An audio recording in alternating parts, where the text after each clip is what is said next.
अमर से बनते हैं जिंदगी जन्नत भी जहन्नम भी अमल से बनती है जिंदगी जन्नत भी जहन्नम भी खाकी अपनी फितरत में न नारी है न नूरी কবিতার ভাষায় বলেছেন এ দুনিয়ার মানুষ জান্নাতে আর জাহান্নামে জন্মসূত্রে কোনো মালিক নয় জন্মসূত্রে জান্নাতি জন্মসূত্রে জাহান্নামী না না জান্নাতের বাড়ি সেজে সুজে গুছে তুমি মালিক হইবা আমলের মাধ্যমে জাহান্নামে গেল আমলের মাধ্যমে খালি জান্নাতের বাড়ি আর জাহান্নামের বাড়ি যে বাড়ি তোমার দখলে আসবে আমলের বিনিময়ে আসবে মুক্ত আমল ছাড়া কোনো বাড়ি দখলে আসবে না আমলের সাথে সম্পৃক্ত হলো আল্লাহ ফারিকুন ফিল জান্নাতি ওয়া ফারিকুন ফিস সাঈর আল্লাহ জানিয়ে দিয়েছে সারা পৃথিবীর যত মানব জাতি আছে জিন জাতি যত আছে একদল যাবে জান্নাতে আরেক দল হবে জাহান্নামী জান্নাতের আমল করবা অনায়াসে জান্নাতের বাড়ির মালিক হবা আর জাহান্নামের আমল করলে জাহান্নামের বাড়ির মালিক হবা তাতে বোঝা গেল দুটো বাড়ি আমলের সাথে সম্পর্ক রাখে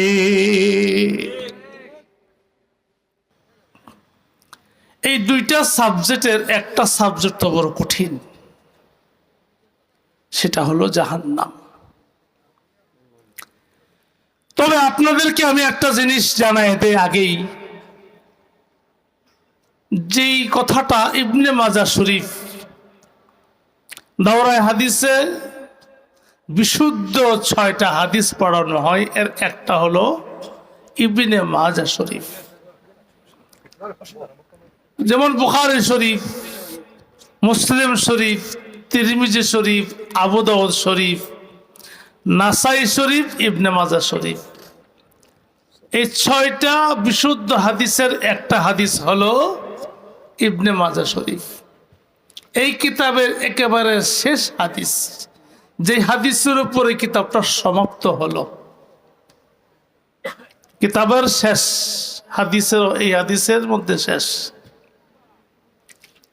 এই হাদিসে রাসূল আপনাকে আমাকে জানায় দিয়েছেন প্রত্যেকের জন্য আদম আলাইহিস সালাম থেকে নিয়ে যা গেছে বর্তমানে আছে কিয়ামত পর্যন্ত আসবে সকলের জন্য 2টা করে বাড়ি কয়টা বাড়ি 2টা করে বাড়ি একটা বাড়ি হলো জান্নাতে আর একটা বাড়ি হলো জাহান্নামে একটা বাড়ি জান্নাতে আর একটা বাড়ি জাহান্নামে আমারও 2টা বাড়ি হুজুরেরও 2টা বাড়ি প্রত্যেকেরই 2টা করে বাড়ি আল্লাহ জানাই দিয়েছেন প্রত্যেকের জন্য 2টা করে বাড়ি আমি আল্লাহ প্রস্তুত করে রাখছি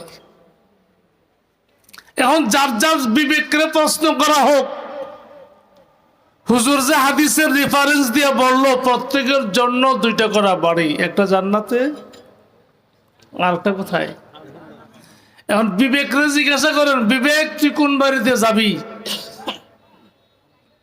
না বিবেক গড়তে হয়েছেন শোকেছে তালাতে হয়েছেন নাকি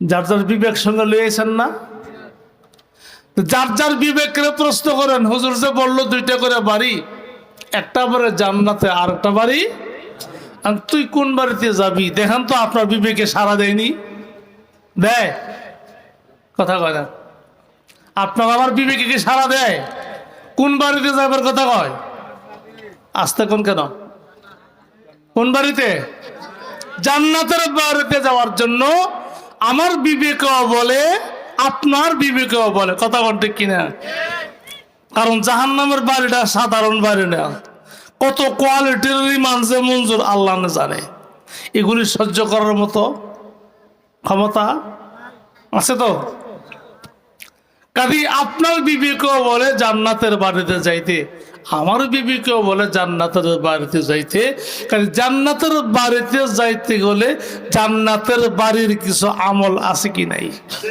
জোরে বলেন।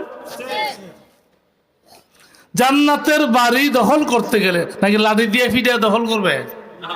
জান্নাতের বাড়ি দুনিয়াতে নেই, ফিডে মরে মানুষ দখল করে এলা। ওখানে কি এটি চলবে? ওখানে লাঠি বান্ধা চলবে না, অস্ত্র চলবে না। সেখানে এই জান্নাতের বাড়ি দখল হবে আপনার আমার আমলের মাধ্যমে। কথা বলুন ঠিক কিনা? আমি হাদিসটা পড়ি।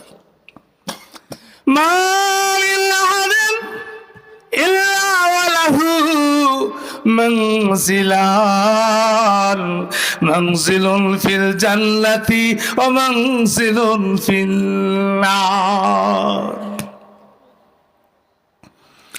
আল্লাহ ইরশাদ করেন, ওরে আমার সাহাবায়ে কেরাম, আল্লাহ পাক পরবর্তীকালে প্রত্যেকের জন্য দুটো করে বাড়ি প্রস্তুত করেছেন, একটা বাড়ি জান্নাতে আর একটা বাড়ি জাহান্নামে। তোমার বিবিকে যদি বলে জান্নাতের বাড়িতে যাব, জান্নাতের বাড়িতে যেতে গেলে জান্নাতের কিছু আমল আছে, জান্নাতের আমল যদি না করো কোশ্চেন কালো জান্নাতের বাড়ি দখল হবে না। কি বলেন? জান্নাতের কিছু আমল আছে, এই আমলটি করলে জান্নাতের বাড়ি দখলে আসবে। জাহান্নামের যে বাড়িটা, এটা ক্রস, এটা ক্রস থাকবে। আর যদি তুমি জাহান্নামের কিছু আমল আছে, তুমি যদি জাহান্নামের আমলগুলি করো, দেখতে পাইবা তোমার আল্লাহর তরি তোমার জান্নাতের বাড়ির মধ্যে ক্রস, জাহান্নামের বাড়ি দখলে আসবে। যখন একথা জেনে গেলাম জান্নাতের বাড়ি জাহান্নামের বাড়ি জন্মসূত্রে কেউ মালিক হবে না, আমলের মাধ্যমে মালিক হবে, আমলের মাধ্যমে দখল হবে। ও আমার ভাইরা, জান্নাতের আমল শুরু করে দাও। উলামা হযরতের কাছে জেনে জেনে জান্নাতের আমল শুরু করে দাও, জাহান্নামের আমল ত্যাগ করো। যখন তুমি এমন ভাবে আমল করে করে জান্নাতে যাইবা, জান্নাতের বাড়ির মালিক হইবা, জাহান্নামের বাড়ি তোমার থেকে দূরে সরবে। अमर से बनते हैं जिंदगी, जन्नत भी जहन्नम भी। अमल से बनती है जिंदगी, जन्नत भी जहन्नम भी। खाकी अपनी फितरत में न नारी है न नूरी। কবিতার ভাষায় বলেছেন, এ দুনিয়ার মানুষ, জান্নাতে আর জাহান্নামে জন্মসূত্রে কোনো মালিক নয়। জন্মসূত্রে জান্নাতি, জন্মসূত্রে জাহান্নামী না, না। জান্নাতের বাড়ি সেজে সুজে গুছে তুমি মালিক হইবা আমলের মাধ্যমে, জাহান্নামে গেল আমলের মাধ্যমে। খালি জান্নাতের বাড়ি আর জাহান্নামের বাড়ি, যে বাড়ি তোমার দখলে আসবে আমলের বিনিময়ে আসবে, মুক্ত আমল ছাড়া কোনো বাড়ি দখলে আসবে না। আমলের সাথে সম্পৃক্ত হলো আল্লাহ। ফারিকুন ফিল জান্নাতি ওয়া ফারিকুন ফিস সাঈর। আল্লাহ জানিয়ে দিয়েছে সারা পৃথিবীর যত মানব জাতি আছে, জিন জাতি যত আছে, একদল যাবে জান্নাতে, আরেক দল হবে জাহান্নামী। জান্নাতের আমল করবা, অনায়াসে জান্নাতের বাড়ির মালিক হবা, আর জাহান্নামের আমল করলে জাহান্নামের বাড়ির মালিক হবা। তাই বোঝা গেল দুটো বাড়ি আমলের সাথে সম্পর্ক রাখে। আমল, আমি আয়াতে যাই, এখন আয়াতে কি পড়ছিলাম? فأما من طغى وآثر الحياة الدنيا فإن الجحيم هي المأوى وأما من خاف مقام ربه ونهى النفس عن الهوى فإن الجنة هي المأوى.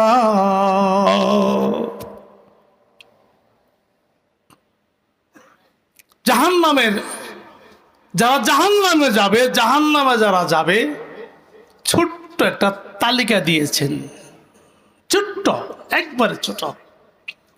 কারা জাহান্নামে যাবে এর ছোট্ট একটা তালিকা দিয়েছেন এই আয়াতের মধ্যে।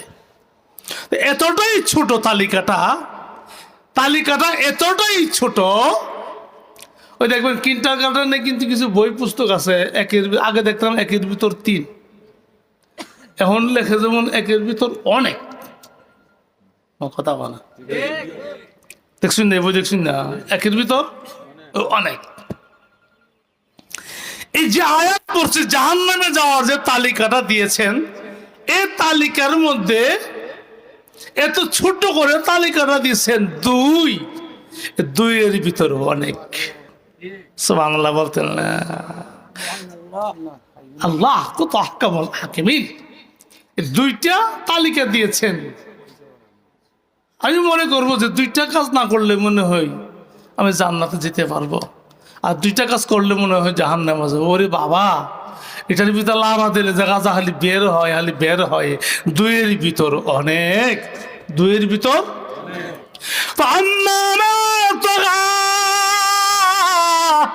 এক আতারাল হায়াতাদ দুনিয়া, 2 ফাইনাল জাহিমা হিয়াল মাওয়া। এই আয়াতের সহজ তরজমা হলো, আল্লাহ তাআলা বলেছেন যারা সীমা লঙ্ঘন করবে, যারা সীমা অতিক্রম করবে, এদের বেলায় বলছেন এদের ঠিকানা জাহান্নামে। 1। 2 নম্বর হলো যারা পার্থিব জগৎটাকে প্রাধান্য দিবে আখিরাতের উপর, দুনিয়ার ভোগ বিলাস সহ আরাম আয়েস সহ যত কিছু আছে, এক কথা হলো পার্থিব জগৎ, পার্থিব দুনিয়া, এটাকে যারা প্রাধান্য দিবে আখিরাতের উপর, এদের ঠিকানা হবে জাহান্নাম। ছোট হয়ে গেছে এখানে কথাটা, তো বোঝা যায় জাহান্নামে যাইবার এই তালিকা মনে 2টা। ওই যারা সীমা লঙ্ঘন করবে এরা জাহান্নামী, আর যারা আখিরাতের উপর দুনিয়াকে প্রাধান্য দেবে এরা জাহান্নামী। এইটুক কথা বললে তো মোটামুটি শেষ হই। অথচ 2 এর ভিতর অনেক, এতটাই অনেক, এলেমের অভাবে আমি আপনাদেরকে ব্যাখ্যা করে বুঝাইবার মতো ক্ষমতা আমার নাই। কি বলেছেন? যারা নাকি সীমা লঙ্ঘন করে, বোঝা গেল প্রত্যেকটা জিনিসের জন্য একটা সীমাবদ্ধতা আছে, আছে না নাই? প্রত্যেকটা বস্তুর জন্য সীমাবদ্ধতা আছে, সীমাবদ্ধতা আছে, লিমিটেড, আনলিমিটেড নয়। প্রত্যেকটা বস্তুর সাথে লিমিটেড সীমাবদ্ধতা আছে। যেমন আপনার মা, আমার মা, মা এবং বাবা, মা বাবা হিসাবে আপনার আমার কাছে সম্মান পাও না, কথা বলেন, ইজ্জত পাও না, সেবা যত্ন পাও না। আমি যদি ইজ্জত করলাম না মা বাবাকে, আমি যদি সম্মান করলাম না মা বাবাকে, আমি যদি তাদের সেবা যত্ন করলাম না, এই তো সীমা লঙ্ঘন করলাম, কথা বলে না? স্ত্রী হিসাবে আমার কাছে হক পাও না। স্ত্রীকে স্ত্রীর জায়গা রাইখা তাকে আদর করতে হবে, মাকে মার জায়গায় রেখা আদর করতে হবে। মাকে স্ত্রীর জায়গাত নেওয়া যাবে না, স্ত্রীকে মার জায়গাত নেওয়া যাবে না। যদি কেউ স্ত্রীকে মার মর্যাদা দিয়া মাকে নাথিং মনে করে তার সেবা যত্ন করে না, স্ত্রী শুধু স্ত্রী বউ করলে যারা বলা হয়, তাহলে এই তো তুমি সীমা লঙ্ঘন করলে, কথা বলেন? এরকম প্রত্যেকটা ভালো কাজের জন্য লিমিটেড আছে। নামাজ কয়েক তো আপনাদের দেশে কি 10 ওয়াক্ত? কয়েক তো বলেন না, লিমিটেড। নামাজ কি ভালো কাজ না খারাপ কাজ? জোরে বলেন না, নামাজ ভালো কাজ। তাইলে নামাজের জন্য সময়সূচি আল্লাহ পাক নির্ধারণ করেছেন। প্রত্যেকটা নামাজের জন্য সময়সূচি আছে, আছে না নাই? আমি নির্ধারণ করছি, কে? ইন্নাস সালাতা কানাত আলাল মুমিনিনা কিতাবাম মাওকুতা। আল্লাহ নিজেই নামাজের সময়সূচি দিয়েছেন ফজরের জন্য। হ্যাঁ, সময়সূচিটা 3টা ক্যাটাগরি। কয়টা ক্যাটাগরি? একটা প্রথম অক্ত, মধ্যবর্তী অর্থ, শেষ টাইম। প্রথম টাইম, মধ্যবর্তী টাইম, শেষ টাইম। প্রত্যেকটা নামাজের জন্য এরকম টাইমটাকে 3টা ক্যাটাগরিতে ভাগ করা হয়েছে। তাই নামাজের জন্য সীমা রেখা আছে অক্তের জন্য। এখন আমি ফজরের নামাজ পড়ব সকাল 10টার সময়, জোহরের নামাজ পড়ব আসরের সময়, আসরের নামাজ পড়ব মাগরিবের সময়। আল্লাহ তাআলা যে সময়সূচি নির্ধারণ করছে, তাহলে কি নির্ধারণ রইল না সীমা লঙ্ঘন হয়েছে? বলেন আপনারা। 5 ওয়াক্ত নামাজ সারা সপ্তাহ কি সপ্তাহ যায়, মাস কি মাস যায়, আমি নামাজও তো পড়ি না, তাহলে আমি সীমা লঙ্ঘন করলাম কিনা বলেন না আপনারা? সীমা লঙ্ঘন হলো কিনা? সীমা লঙ্ঘন হইল। এইভাবে একটা একটা করে বলতে গেলে এত কত রাত যাবে খবরই নেই। আমার ভাইও, ছোটদেরকে স্নেহ করার কথা হাদিসে আসছে। আমি ছোটদেরকে স্নেহ করলাম না, তুস্তাস করলাম, তাইলে এই তো সীমা লঙ্ঘন করলাম। হাদিসে পাকের মধ্যে আসছে বড়দেরকে ইজ্জত সম্মান করবে, উলামায়ে কেরামকে আজমতের নজরে দেখবে। আমি উলামায়ে কেরামের বিদ্বেষ হইলাম আর বড়দেরকে সম্মান করলাম না, তাজিম করলাম না, এই তো সীমা লঙ্ঘন করলাম আমি। কথা বুঝতেছেন আপনারা?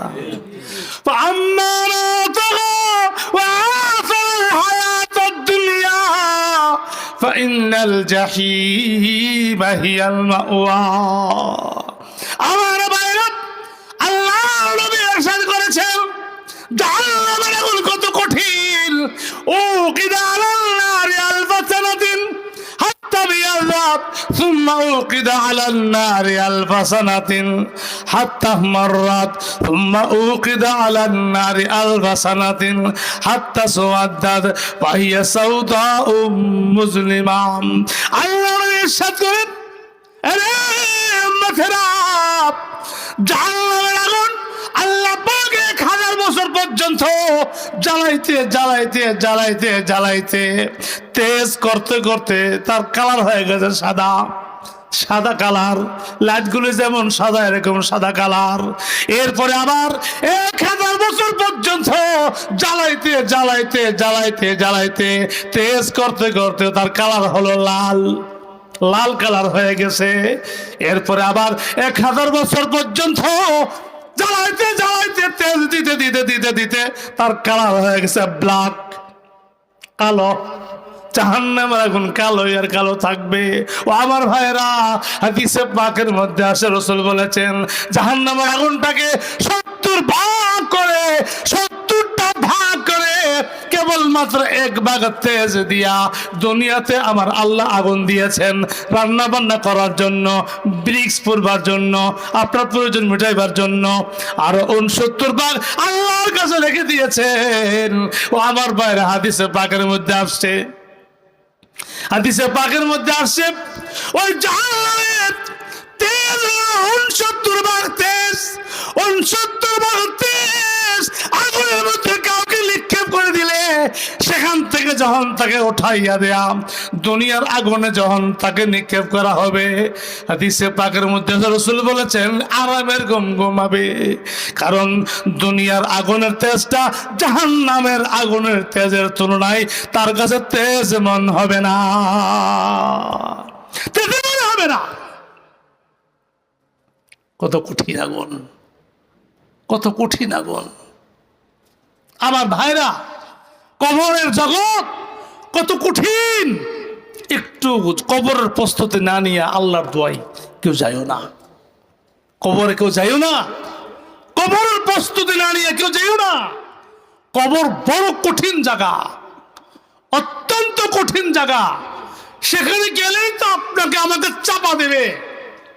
রাসূল করিম সাল্লাল্লাহু আলাইহি ওয়াসাল্লাম সেই জাহান্নামের এই কবরের চাপার কথা উল্লেখ করে কবরের চাপার কথা উল্লেখ করে রাসূল বুঝাইছেন, এমন ভাবে চাপা দিবে এই পাঁজরের হাড্ডি এদিকে ঢুকবে, এদিকের পাঁজরের হাড্ডি ওদিকে ঢুকবে, এইভাবে হাত দিয়ে বুঝাইছেন। এভাবে আছে তো, এইভাবে ঢুকে যাবে, এদিকের হাড্ডি এদিকে ঢুকবে, এদিকের হাড্ডি এদিকে ঢুকে যাবে, এইভাবে চাপা দিবে কবর। কবর কবরের প্রস্তুতি না নিয়ে কবরে কেউ যাওয়ার চেষ্টা করো না। কবর বড় কঠিন স্তম, কঠিন থেকে কঠিনতম স্থান হলো কবর। মুহতারম ভাই ও বুজুর্গ, কবরে চাপা দিবে সবাইকে। নাফরমান, বেনামাজি, বেরোজগার, কাফের, মুশরিক, বেঈমান, নাস্তিক সকলকে চাপা দিবে, ইমানদারকেও চাপা দিবে, ইমানদারকেও চাপা দিবে। হাদিসে পাকের মধ্যে রাসূল উদাহরণ দিয়েছেন কার চাপাটা কেমন হবে, কার চাপাটা কেমন হবে।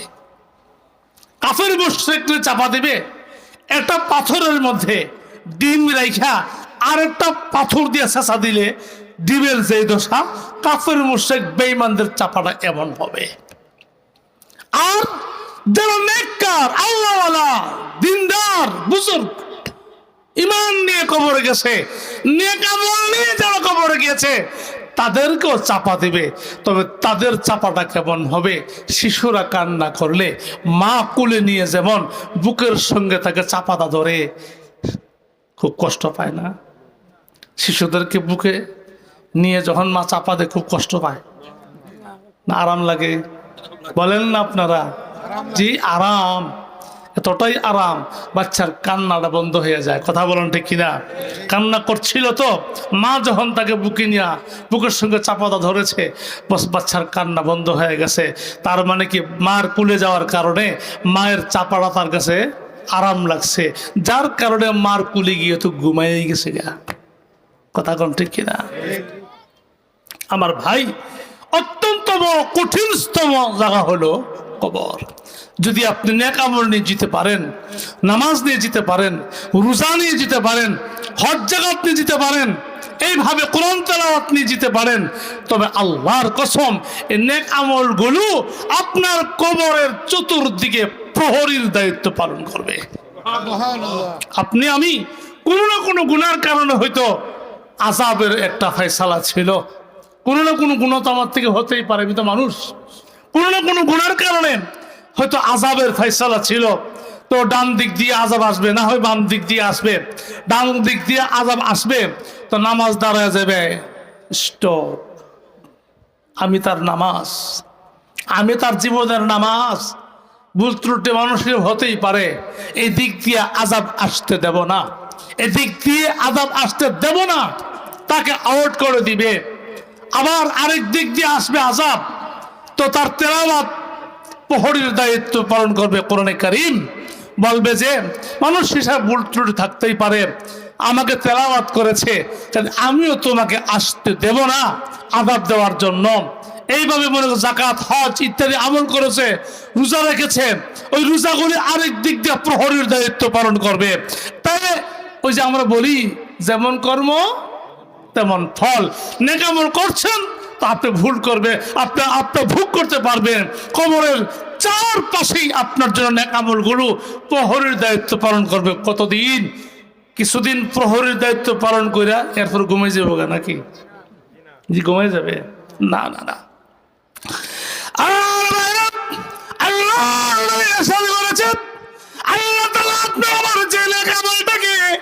আপনার চতুর্দিকে প্রহরীর দায়িত্ব দিয়েছে, কতদিন পর্যন্ত প্রহরীর দায়িত্ব পালন করবেন? ও আমার ভাইরা, কত সময় পর্যন্ত প্রহরীর দায়িত্ব পালন করবেন? আমার ভাইরা, হাসরের ময়দানে জান্নাতে আপনাকে প্রবেশ করবার আগ পর্যন্ত, জান্নাতে যাওয়ার আগ পর্যন্ত আপনার যে প্রহরীগুলি ছিল, নামাজ এক দিক দিয়া, রোজা এক দিক দিয়া, তেলাওয়াত আরেক দিক দিয়া, দান খয়রাত আরেক দিক দিয়া, ওই সমস্ত প্রহরীগুলো আপনার থেকে দূরে সরবে না। যত সময় পর্যন্ত জান্নাতে যাবেন না, তত সময় পর্যন্ত আপনার সঙ্গ হতে করবে না। আমার ভাইরা, জাহান্নাম বড় কঠিন, জাহান্নাম বড় কঠিন। জাহান্নামের আগুন মাবুদ সইতে পারবো না। দুনিয়াতে নৌকা দেয়া কবরে কাদায়ও না। জাহান্নামের আগুন সহ্য করার মতো ক্ষমতা কারো নাই। জাহান্নামের আগুন সহ্য করতে পারবে না। মালিক আল্লাহ, তুমি দুনিয়াতে কিছু কান্নার সুযোগ করে দাও, দুনিয়াতে কান্নার সুযোগ করে দাও। জাহান্নামের ভয়ে জন্য আমি কান্না করি, আল্লাহ তোমার ভয়ে জন্য কান্না করি। আল্লাহর ভয়ে যদি আমি কান্না করি, আল্লাহর কসম, আল্লাহর কসম, আল্লাহর ভয়ে যদি আপনার চোখ থেকে যদি এক ফোঁটা পানি বের হয়, পানিটা বের হতে দেরি হবে গো। রাসূল বলেছেন তোমার আমার জন্য জাহান্নামের আগুন হারাম হইতে 1 সেকেন্ড দেরি হবে না। চোখের পানি আল্লাহর কাছে বড় দামি। চোখের পানি বলেন, চোখের পানি আল্লাহর কাছে অনেক দামি, শুধু দামি না, অনেক দামি। আমার মায়েরা বলো জাহান্নামের আগুনের কথা, এই তো তেজস্বী আগুন, এই আগুন নিভাইবার ক্ষমতা কারো নাই। এই আগুন যদি জ্বলে, এই আগুনটা নিভাইবার মতো কোনো মেডিসিন নাই। আছে তো, ফায়ার সার্ভিস আছে না? কি তা কম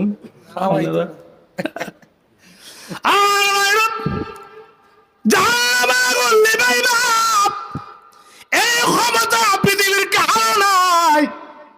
কোনো মেডিসিন আবিষ্কার হয় নাই, কিয়ামত পর্যন্ত কোনো মেডিসিন আবিষ্কার হবে না। কথা কোন ঠিক কিনা? জাহান্নামের আগুন নিভাইবার মতো মেডিসিন আবিষ্কার হয় নাই, কিয়ামত পর্যন্ত হবে না।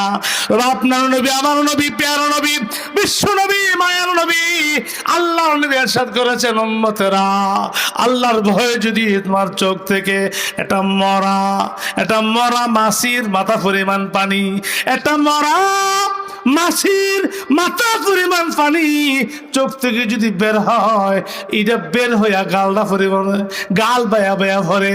রাসূল বলেছেন গালটা বায়া বায়া পড়তে দেরি হবে, জাহান্নামের আগুন হারাম হইতে 1 সেকেন্ড দেরি হবে না। মরা মাছির মাথা না ফেলে 1 কেজি হইতো না? 1 কেজি যেভাবে বইছে মনে হচ্ছে ঠিক ওই মাছি। আরে মাছিটাও না হলে কুতুরি পথে, মাছির মাথা না হলে 1 কেজি, সকলটা মাছি না হলে কুতুরি পথে, ওজনই তোড়তো না। কি বলেন? তার মানে কি রাসূল ইঙ্গিত করেছেন ক্ষুদ্র থেকে ক্ষুদ্র ছোট্ট একটা ফোঁটা বিন্দু বিন্দু আল্লাহর বয়ে যদি চোখ থেকে বের হয়, তাহলে এই পানিটা এত দামি। আল্লাহর বয়ে এই পানিটা চোখ থেকে এই গাল বায়া ফরতে দেরি হবে, তোমার জন্য জাহান্নামের আগুন হারাম হইতে দেরি হবে না। আধো জাহান্নাম থেকে বাঁচবার জন্য। আহা, জাহান্নাম বড় কঠিন স্থান, জাহান্নামের স্থানটা বড় কঠিন, বড় কঠিন। আহা, দেখো হাদিসে পাকের মধ্যে আছে, নোমান ইবনে বশীর রাদিয়াল্লাহু তাআলা আনহু থেকে রিওয়ায়াত হাদিস,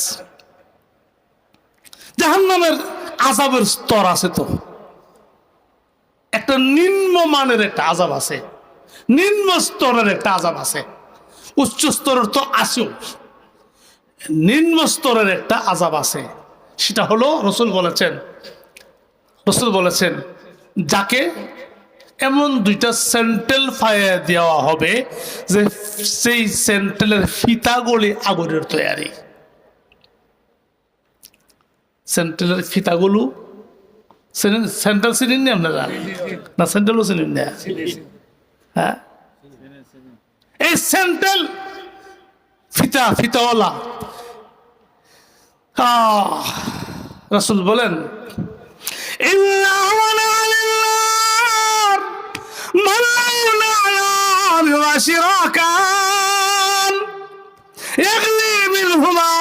দিমাগুহু কামা ইয়াগলিল মিরজাল মা ইউরা আন্না আহাদান আসাদ মিনহু আযাবা ওয়া আন্নাহু লাহওয়ানুহুম আযাবা। আল্লাহ ইরশাদ করেন জাহান্নামের জগতে সবচেয়ে নিম্ন স্তরের আযাব, যাকে এমন দুটা স্যান্ডেল পরায় দেওয়া হবে, পুরোটা স্যান্ডেল আগুনের তৈরি না, শুধু ফিতাগুলো আগুনের তৈরি। নালানে ওয়াশিরা কানে মিন্নার, বোঝা গেল পুরো জুতাটা কি না আগুনের তৈরি না, শুধুমাত্র ফিতাগুলো আগুনের তৈরি। এমন জুতা তারে ফারাইয়া দেওয়া হবে, এই কারণে তার হিটার গরম কত হবে, তার যে মগজগুলি আছে, নবী রাসূল বলেছেন তার সে মগজগুলি এইভাবে পাগল উঠতে থাকবে, টকবক টকবক করতে থাকবে। আপনার আমার মা বোনেরা ভাত পাক করলে যেমন ডেক্সি যেরকম উঠায়, ডেক্সির পানি যেরকম ভাবে টকবক টকবক করে, দেখছেন নি কোনো সময়? ঘরে গেলে খাইয়া হইলাম, পাক ঘরে যায় দেখেন, চাউল যখন দেয় ডেক্সির মধ্যে, যখন পাগর উঠে, আপনি কি বলেন, পাগর বলেন না কি বলেন, যখন জুস, যখন পাগর উঠতে থাকে, টকবক করতে থাকে, তো ঠিক এরকম ভাবে এই দুটা ফিতা আগুনের তৈরি হওয়ার কারণে তার মগজগুলি এভাবে টকবক টকবক করে পাগর উঠতে থাকবে, জুস মারতে থাকবে। দূর থেকে কেউ দেখে বলবে জাহান্নামের জগতে এর সাথে কঠিন আযাব বুঝি আর নাই, সবচেয়ে কঠিন আযাব বুঝি এটাই। দূর থেকে কেউ দেখলে এই কথাটা কি করবে, মন্তব্য করবে। রাসূল বলেন না, তোমার মন্তব্য ভুল, তোমার মন্তব্য ভুল।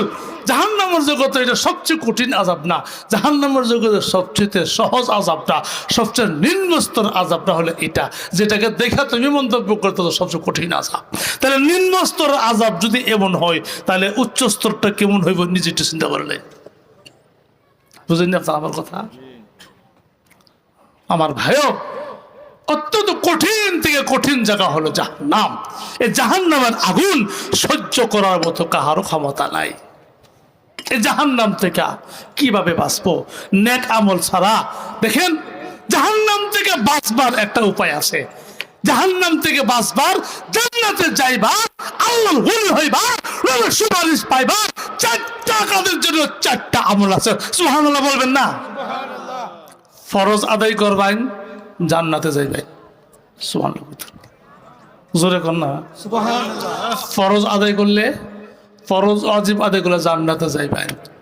সুন্নতে মুআক্কাদাগুলি আদায় করলে নবীর সুপারিশ পাইবেন। সুবহানাল্লাহ কালা কইবেন। নফল বন্দেগী যদি করুন তাইলে আল্লাহর ওলি হইতার ভাই। হারাম যদি ছেড়ে দিন তাইলে জাহান্নাম অনেক দূরে সরবে, জাহান্নামে আর আপনি যাবেন না। তাহলে জাহান্নাম থেকে বাঁচবার উপায় হইল হারাম ছাড়ো, জান্নাতে যাইবার উপায় হইল তুমি ফরজগুলি ধরো, নবীর সুপারিশ পাইবার জন্য উপকরণ হইল সুন্নতে মুআক্কাদাগুলি আদায় করো। আর যদি শখ থাকে